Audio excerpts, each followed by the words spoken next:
What is going on, everybody? I am so excited to present a new game type that we are exploring in Jedi Knight 2 Jedi Academy. I told everybody to be on their best behavior, and now they're gonna not do that great. Okay. Damn it, Cypher.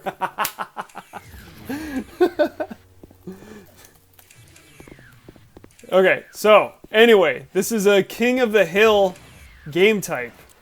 I'm actually going to go into spectate mode so we can get a better perspective.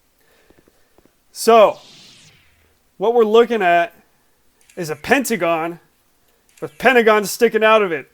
And the idea is you start at pad 1, and if you win one, you go to pad 2.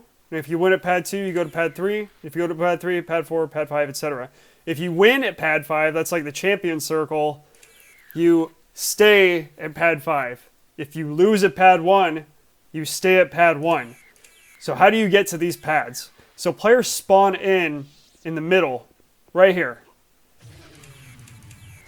And then by activating one of these consoles next to the doorways, it'll cause the readout to display pad 1 is online, for example. And if you don't click that, and if you leave the door closed, it will default, it'll by default show this in the arena, showing that the arena is closed and it's not being used for cycles. Now, Glorb, why don't you just have them all open all the time? So in the rules, what we've come up with is that if there's 2 or 3 players, you can just play on one pad. And so it's just a rotating 3-player dueling configuration. So if it's 4 or 5 players, then we can have 2 pads open between pad 1 and pad 5. So if you win at pad 1, you go on to pad 5. If you lose at pad 5, you go back to pad 1. 6 to 8 players, pad 1, pad 3, and pad 5, and you cycle between the 3. So if you lose at pad 5, you go to pad 3. Lose at pad 3, you go to pad 1.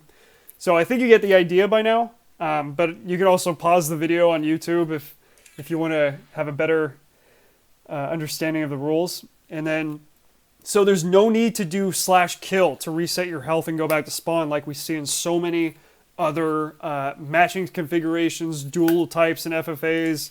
I actually have healing and health pads, as well as a little fire if you accidentally overheal to take it 25 damage until you get your health right-sized. And so you don't need to do /kill at each arena. And and the following things are highly encouraged. We want you to talk a lot of trash. And at pads 2, 3, and 5, there's actually a trash can you can press use on, and it'll make a trash can sound, just to let players know that you're sending them back to the trash. Use red left exclusively and liberally. I cannot stress this enough. Don't lock and unlock arenas in use. That's why the server's password protected, because we're kind of running on the honor system here. Join at the lowest pad if you're mixing into a rotation. And then for AFK, ad hoc dueling, and chilling out, head over to the Woo Woo Lounge Teleporter. And I called it that because one of our JJ players, De Woo Woo, he helped me test this. I do not sound cool saying that, De Woo Woo. But it turned out we just needed a nice quiet place for players to go away from the keyboard and just kind of chill out. And you get this kind of cool view of Arena 1 down here. And then you can go back up here by hitting, and that gets you back to the main arena. And so, for example, let's take a player's journey for a second. So let's say we're starting in at pad 1. So I'd come into here. And then the theme for pad 1 is it's the pit. It is the bottom rung. It is the lowest arena. And if you lose, you just stay down here. And so it's fun to kind of talk trash and say like, oh, down to the pit you go and stuff like that. And I got this like super corny looking graphic up on the wall here to kind of just menacingly stare down at everybody who has to play in the pit. And I got little garbage insignias here. Let's see what else I got. I got water bottles, potatoes, tomato splats, apple cores. Okay, so Grim won this one. So you saw that he just healed. And then he went to spawn. And then since 2 is closed, since we're not using 2 according to the number of players, he goes up to 3.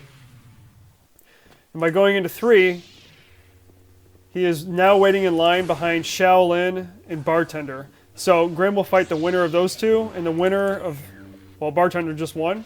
So Bartender gets his health, and then he teleports up, and he goes to 5, where he waits in line to fight the winner of Mars and Cyberdyne.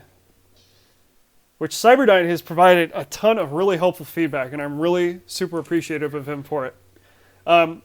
And so I've given you a basic idea of what the game type is like, and then now I'm going to discuss a little bit of history on how this map became fleshed out as a concept. And so we were actually doing this game type already on one of Jagged Cougar's maps, and it wasn't built for rotations like we're doing right now. People just ended up using it for rotations because of the number of teleporters that map had. And so players were very much in the same pattern that they're playing in now, except for a map that wasn't designed for rotations. And so that's where LM Grim, or Grim is in the top slot, he came to me and said, hey, let's design a map that's specifically for dual rotations. And so we worked through it, and we started literally, where's one? We started literally with this arena, and the first challenge was just to make a symmetrical pentagon. We're going to say, okay, so we're going to make this a pentagon, and we want 5 arenas, and we want the pentagon to stretch out from each face of the pentagon. So it's 1, 2, 3, 4, 5, and they're all staggered. And so it's 1, 2, and then you're going up. And I could make them all flat, but I thought it was way more interesting to add an element of elevation. So the pit is like this lowly place, and then as you kind of work your way up, it's like you just keep working your way up in prestige and also elevation to kind of get to the point where you're at Arena 5, kind of the winner's circle. And so that's the concept. So you win at pad 1, you go to pad 2, you win at pad 2, go to pad 3, win at pad 3, etc. So it's like a King of the Hill game type, for example. And Grim and I worked through this for the past, at 3-4 days. I think I must have put in about 30-35 hours, and on top of my already existing work, I was very much strung out. But we've implemented all the major features that we wanted to add in, and so that's been exciting. So you notice Grim just won this duel. He's at pad 5, so he remains at pad 5. It looks like it might have been an over 100 HP kill, so he damaged himself, got the health, and now he's facing the next challenger. And Cunt's in line. And then the winners of pad 3 will ascend to pad 5. I hope that that's kind of straightforward for everybody. I've tried to give some thorough examples. And when you click on the console, it'll read out right here. And so if I were to click this one console again, this would disappear. It would say pad 3 is online, pad 5 is online only. And then, so I got the rules, and then I kind of gave shout-outs here, and I'll iterate them again. And so, first line, major shout-outs to LM Grim for the concept of workshopping. So, like I just said, he worked through this with me on Discord calls, and this was his brainchild, this whole game type. And I simply built and iterated on his ideas and continuously brought him feedback. And so, big shout outs to him. This would not be possible without his kind of clarity of purpose and keep driving that. And then shout outs to Cyberdyne, See You Next Tuesday, Bartender, Alien, Ice, Hooks, Banana, and all the others that were participating in kind of the proto form of the prototype of this game type when it was being done in another map. And so they were trying out the concept well before this map was designed for weeks. And then we finally put it into practice.